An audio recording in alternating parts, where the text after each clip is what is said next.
ቤተሰቦች እንዴት ናችሁ? ሰላም ናችሁ? ሁሉ መልካም፣ ሁሉ ሰላም ከኔ ጋር ሁሉም ሰላም ነው አልহামዱሊላህ። በቅድሚያ ይህን ቪዲዮ ሼር እንድታረጉልኝ እፈልጋለሁ። በአላህ ስም እጠይቃችኋለሁ።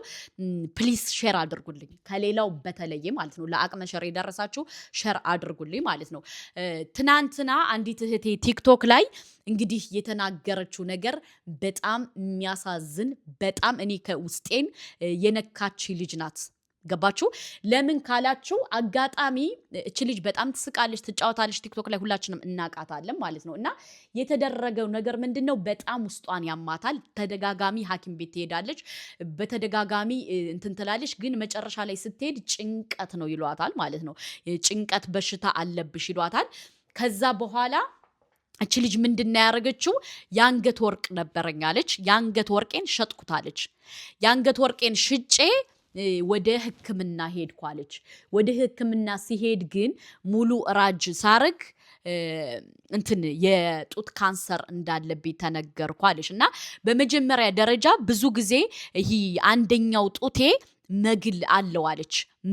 መግል ይፈሳል አለች። እና መጨረሻ ላይ እንግዲህ በጣም ነው ያሳዘነችኝ። በመጀመሪያ ደረጃ ያጀማ ጡት ማስያዣ የምትለብሱ እህቶቼ በሙሉ ጡት ማስያዣ ስፖንጁን አትጠቀሙ። ገባችሁ? እኔ ባይዘዌይ ስለ እንደዚህ አይነት ነገር የዛሬ 8-9 ዓመት ነው ማቀው ማለት ነው። እና እኔ የምሰራበት ሰውዬ ግብጽ እያለው የስፖንጁን ጡት ማስያዣ ስጠቀም ለኔ ጠርቶ አትጠቀሚ ጥሩ አይደለም አለኝ። ለምን? ከውስጡ ያለው ነገር ቻይናዎች የሚያረጉት ካንሰር ያመጣል አለ። ውሃው ነገር ይሄ እንደዚህ የሚለው ማለት ነው። እና ፕሊስ አትጠቀሙ የጡት ማስያዣ። እኔ አሁን የጨርቁን ነው አብዛኛው ጊዜ የምጠቀም፣ የጨርቅ ጡት ማስያዣ ነው። ይሄ እንትኑን አልጠቀምም። ብጠቀም ልወጣ ከፈለኩኝ ተሎ ተጠቅሜ ስመለስ ተሎ ነው የማወጣው። ገባችሁ? እና እንግዲህ እህታችን የጡት ካንሰር መጣባት፣ አላህ ያሽራት ማለት ነው። እና ሳውዲ አረቢያ ነው ያለችው፣ ህገወጥ ናት። መጨረሻ ላይ የሚፈርምልሽ ሰው ካመጣሽ እኛ ከዚህ ላይ እንትን እንልሻለን ሳይሰራጭ ካንሰሩ አሏቲ። እሷም አጋጣሚ አቃጣሪ ወረቀት የላትም፣ መስኡልያ ነው። ማንም ሰው ለመፈረም ይፈራል። ሁሉም ሸሸ ማለት ነው። እና አባቷን ደውላ ግን ወደ ኢትዮጵያ አባቴ ልመጣ ነው ካንሰር አሞኛል ስትለው አባቷ ምንድነው ያላት? አፈርብኝ እንዳትመጪ፣ ምን አባሽ ካንሰር ነው አላት ማለት ነው። ለምን? አባትየው ባይዘው እኔ አልፈረድኩበትም፣ ግንዛቤ ስለሌለው ነው። ስለ ካንሰር ግንዛቤ ስለሌለው ነው። እና ብዙ የመዳም ቅመሞች እህቶቼ ደግሞ ከሀቢባ ቤት ግቢ፣ ከሀቢባ ቤት ተረጅ አሏቲ። ከዛ እኔ ቤቴን ልሸጥ ነው፣ ቤቴን ሽጬ እታከማለሁ፣ አላህ ካለ እሞታለሁ ነው ያለችው። እውነት ለመናገር በሳቋ ሳቅ ውስጥ አለ ማለት ትስቃለች፣ ትጫወታለች። ግን ከሳቋ ውስጥ ስንት አይነት ነገር እያሳለፈች እንደሆን እኔ ሐቂቃ በጣም ነው ያሳዘነች። ከቻላችሁ ግን በውስጥ ብትጽፍልኝ በቲክቶክ ደስ ይለኛል። በሁለተኛ ደረጃ ደግሞ እህቶቼ፣ ከመዳም ቤት ያላችሁ እህቶቼ ጡት ማስያዣ ስትጠቀሙ ስፖንጁን አትጠቀሙ። ለአላህ ብላችሁ ህይወታችሁን ውደዱ። በእናታችሁ እናንተ የሆነ ነገር ከሆናችሁ በኋላ ማንም ዘወር ብሎ የሚያያችሁ ሰው የለም። ሐቂቃ ማለት ነው።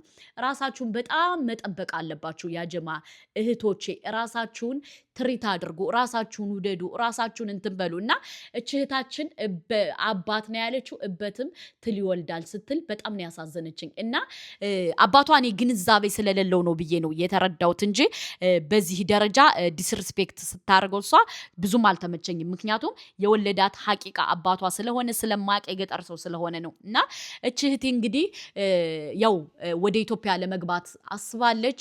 ባፌ ሁልጊዜ ደም እተፋለዋለች፣ ሁልጊዜ ባፌ ደም ይመጣል። እና ብዙዎቹ ቫዝሊን ተጠቀሚ፣ ለምንድነው ከንፈርሽ የሚደርቅ ለምንድነው የምትሉኝ እህቶቼ፣ እኔ ያለውበትን እናንተ ውስጤን አታቁም ብላ ነው ላይቭ ላይ የተናገረችው ቲክቶክ ላይ። እውነት ለመናገር ግን የብዙ ስደተኛ ችግራችን ራሳችን አናዳምጥም። አሁን እሷ ብዙ ጊዜ ሲያመኝ አለች ይሻለኛል ብዬ ያልሆነ ኪኒና እየወሰድኩ ነበር ዝም ምለው አለች። እኔ ይቅርታ አድርጉልኝ፣ የሆነ ነገር ካመመኝ ተሎ ብዬ ሐኪም ቤት ነው የሚሄደው። ገባችሁ? ለምን ካላችሁ 2-3 ቀን 4 ቀን ምናምን ዝም ልል እችላለሁ ማለት ነው። ከዛ ውጭ ግን ነፍሴን ወዳታለሁ። እንኳን እዚህ አገር ሁኜ አረብ አገር እያለው እኔ በፊት ማለት ነው ጆሮዬን ያመኝ ነበረ። ጆሮዬን እያመመኝ ከዛ መዳሜ መፍቀድ አትፈልግም ምናምን ማለት ነው። አረ ዘወርቤ ብያት ነው ሂጄ ተመርምሬ ለጆሮዬ ጠብታ ይዤ የመጣሁት። ገባችሁ? በጣም ተደጋጋሚ የሚያማችሁ በሽታ ከሆነ ፕሊስ ሐኪም ቤት ሂዱ። ከፈለገሽ መዳም 4 እግሯን ትብላ። ገባችሁ? እናንተ ስትኖሩ ነው ሁሉ ነገር የሚኖረው። እናንተ ከታመማችሁ፣ እናንተ ከወደቃችሁ፣ እናንተ የሆነ ነገር ከሆናችሁ ቤተሰብም ይጣላችኋል።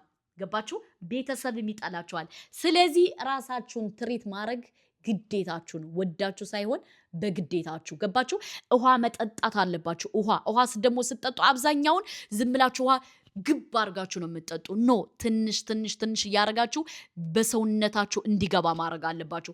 ሁለተኛ ደግሞ ብዙ ጊዜ ቀዝቃዛ ውሃ አትጠጡ። ቀዝቃዛ ውሃ አንጀታችሁ ይኮማታራል። ገባችሁ? ከተቻለ ውሃ ለብ አድርጋችሁ ዝንጅብል ውሰዱ። ዝንጅብል ገባችሁ? ኑስካፌ አትጠጡ። ስኳር አትጠቀሙ። ስኳር ባይዘው ካፋችን ላይ በጣም ምርጥ ነው፣ ይጥማል አይደለ? ከውስጣችን ግን ለሆዳችን በጣም መጥፎ ነው። ገባችሁ? በሽታ እንዲባባስ እያረጋ ያለው ስኳር ነው። ገባችሁ? ደግሞ ዝንጅብል ፍሬስ ዝንጅብል ቁርጥ አርጋችሁ ከዛ ላይ ውሃ ለብ አድርጋችሁ ውሃውን አፍልታችሁ ውሃው ለብ ሲል በዛ ሁል ጊዜ እየጠጣችሁ ዋሉ። ሰውነታችሁን እንትን በሉት፣ አለማምዱት። ነጭ ሽንኩርት ብሉ። ነጭ ሽንኩርት ዘፍዝፋችሁ አድራችሁ ጧት በባዶ ሆዳችሁ ለብ አድርጋችሁ እሱንም ማለት ነው። እና ራሳችሁን መጠንቀቅ አለባችሁ። አብዛኛውን የመዳም ቅመሞች በባዶ ሆዳችሁ ሻይ፣ በባዶ ሆዳችሁ ኑስካፌ፣ በባዶ ሆዳችሁ ሻይ መጥፎ ነው። እኔ ራሱ ይቅርታ አድርጉልኝ ኢትዮጵያ ብሆን እስካሁን ተቀብሬ ያለው ተረስቻለሁ። ለምን ካላችሁ ሕክምና አለ፣ ብር ላይ ኖር ይችላል። አረብ ሀገር አብዛኛውን ያለን እንሄዳለን። ለአንዱ ስንል ምንም ብር የለንም። ከዛ በኋላ ወደ ራሳችን ነው አይደል የምንጥለው። እና ፕሊስ ራሳችሁን ጠብቁ። ገባችሁ? ዝንጅብል ውሰዱ። ዝንጅብል ፍሬሽ፣ ከተላጃ ደግሞ አታስገቡት። ዝንጅብል ፍሬሽ ከተላጃ አይገባም፣ ከውጭ ነው ማስቀመጥ ያለባችሁ። ከተላጃ ከተበላ እንትን ካለ እሱ ራሱ ካንሰር ያመጣል። ገባችሁ? እኔ በባለፈው አንድ ዶክተር ሲያስተላልፍ በደንብ ቁጭ ብዬ ሰምቻለሁ። ድንች፣ ነጭ ሽንኩርት፣ በሰል ምናምን ተላጃ መግባት የለባቸውም። ገባችሁ? ግን እኛ በተለምዶ አረብ ሀገር እናስገባለን። ይሄ ለጤናችን በጣም ጤናችን እየጎዳነ ነው። በሶስተኛ ደረጃ ደግሞ ይሄ ሞዴስ ደግሞ አትጠቀሙ። ሞዴስ ይቅርባችሁ። አብዛኛውን የማህፀን ካንሰር የበዛው ለምንድን ነው? በሞዴስ ነው። ሞዴስ በጣም መጥፎ ነው። ገባችሁ? ሞዴስ መጠቀም ይቅርባችሁ። ለአላህ ብላችሁ ራሳችሁን እስኪ ውደዱ። ፎጣ ተጠቀሙ። እኔ አሁን ፎጣ ነው የምጠቀመው። ያጀማ ምን ብዬ ነው? ምናልባት ወደ ውጭ ልወጣ እኔ አሁን ከቤት በጣም ብዙ ሞዴስ አለ። እናቴን በባለፈው አምጥቼ ማለት ነው አብሰላት ስታወራ ከሰማዋት በኋላ ሞዴስ በሄደበት አልሄድም። ምናልባት ወደ ውጭ ልወጣ ከሆነ እንጂ የምጠቀመው ሞዴስ፣ ከዛ ውጭ እኔ ሞዴስ አልጠቀምም። ገባችሁ? ለምን? ራሴን በጣም ወደዋለሁ፣ ለልጆቼ መኖር ስላለብኝ ማለት ነው። እና እህቶቼ በተለይ የመዳም ቅመሞች ራሳችሁን ውደዱ ላላህ ብላችሁ። ከያዛችሁ በኋላ ማንም ሰው አያስብላችሁም። እናንተ መጀመሪያ ራሳችሁን ውደዱ፣ ራሳችሁን ትሪት አድርጉ፣ ራሳችሁን ስፖርት ስሩ፣ ተንቀሳቀሱ፣ ራሳችሁን አበላላችሁን አስተካክሉ፣ ብሉ፣ ጠጡ። ስጋ ደግሞ አታብዙ። ምንድነው ማብዛት ያለባችሁ? ቅጠላቅጠል ተመገቡ። ራሳችሁን ጠብቁ። አሁን እቺ እህቴ እንግዲህ ገና ልጅ ናት። ገባችሁ? ገና ልጁና ግን የጡት ካንሰር መጣባት። ገና 20 ቤት አትሆንም እርግጠኛ ነኝ። 21 ወይ 22 ዓመት ብትሆን ነው። ገባችሁ? እና ሐቂቃ በጣም ነው ያሳዘነችኝ። ወላሂ በጣም ነው ውስጤን ነካችሁ። እበትም ትል ይወልዳል አባቴ አትምጭ ብሎ አለ፣ የምን አባሽ ገንዘብ ብሎ አለ ስትል በጣም ነው ያሳዘነችኝ። ለማንኛውም እህቶቼ ራሳችሁን በደንብ መጠበቅ አለባችሁ። አላህ እኔንም እናንተንም አላህ ይጠብቀን። በጣም ራሳችሁን ውደዱ፣ ራሳችሁን ትሪት አድርጉ፣ ራሳችሁን በደንብ መጠቀም ያለባችሁን ነገር እወቁ። ጥርሳችሁን ማታ ተሰውካችሁ ተኙ። የጥርሳችሁ ባክቴሪያ ወደ ውስጥ እንዳይገባ ወደ ሆዳችሁ። ራሳችሁን በደንብ ከተጠነቀቃችሁ ትኖራላችሁ። ራሳችሁን በደንብ ካልተጠነቀቃችሁ ግን በአሁኑ ሰዓት ካንሰር በጣም እየበዛ ነው እና ፕሊስ ራሳችሁን ጠብቁ። ሁለተኛ ደግሞ የሚጠባበስ ምግብ አታብዙ። ገባችሁ? የሚጠባበስ ምግብ አታብዙ። በቃ የሚጠባበስ ምግብ አታብዙ። ደግሞ ከጠበሳችሁ ደግሞ ዘይት አሁን የጠበሳችሁትን ሁለተኛ አትጥበሱበት። ገባችሁ? ራሳችሁን አሁን ተጠበሰ አይደለ? መድፋት አለባችሁ ዘይቱን። ለምን? እሱ ነው አብዛኛውን እንዲባባስ እያደረገው ያለ እና እህቶቼ ራሳችሁን ጠብቁ። እውነት ለመናገር እች ልጅ ግን በእኔ በቲክቶክ ብትመጣ ደስ ይለኛል።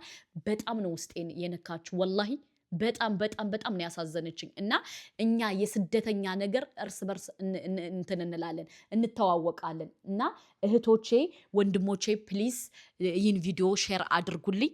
ለአቅመ ሸር የደረሳችሁ ለብዙ እህቶቼ የመዳም ቅመሞች እንዲደርስ እፈልጋለሁ። ምክንያቱም እነሱ ያሉበት ስሜት እኔም ስላለሁበት ገባችሁ። እኔም ትናንትና ከመዳም ቤት ሰራ ነበር። ዛሬ አልፎልኝ አውሮፓ ስለገባው አይደለም። ገባችሁ። እና እህቶቼ ራሳችሁን በደንብ መጠበቅ አለባችሁ።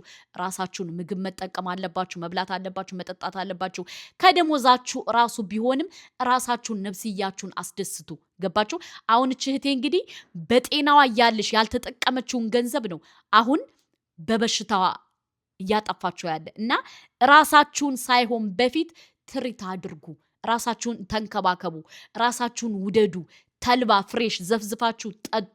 የሆድቃችሁን ያጥብላችኋል። እና ይህን ነው የምላችሁ። ለብዙ የመዳም ቅመሞች እንዲደርስ ስለምፈልግ ይህን ቪዲዮ ሼር አድርጉልኝ። ወሰላሙ አለይኩም ወራህመቱላሂ